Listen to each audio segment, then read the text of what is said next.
सतत लोकांच्या संपर्कात राहील आणि उपलब्ध राहील. उपलब्ध राहणारा खासदार म्हणून माझी ख्याती आहे.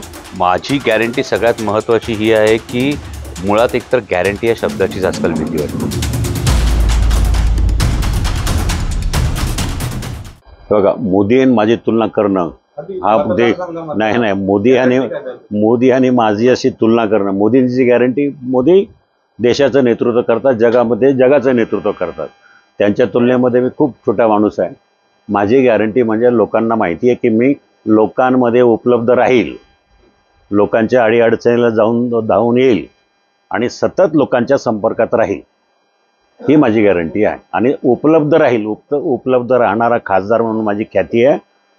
तीच परंपरा भविष्यकाळात चालू राहील, ही माझी गॅरंटी आहे. माझी गॅरंटी सगळ्यात महत्त्वाची ही आहे की मुळात एकतर गॅरंटी या शब्दाचीच आजकाल भीती वाटते. कारण कोण कधी कुठल्या पक्षात असेल ना याची गॅरंटी, आमच्या शेतकऱ्याच्या शेतमालाला हमीभाव मिळेल का नाही ना याची गॅरंटी, आमच्या दुधाला भाव मिळेल का नाही ना याची गॅरंटी, कोण कधी कुठला नेता काय म्हणेल काय बोलेल याचीही गॅरंटी नाही. त्यामुळे गॅरंटी या शब्दाचीच भीती वाटते. मला असं वाटतं की अशा पद्धतीची कुठली गॅरंटी असा शब्द प्रयोग करण्यापेक्षा सर्वसामान्य जनतेचा संसदेत गरजणारा आवाज म्हणून, एक सर्वसामान्य शेतकरी कुटुंबातला मुलगा म्हणून मला संसदेत जाणं हे मला वाटतं ही जबाबदारी आहे.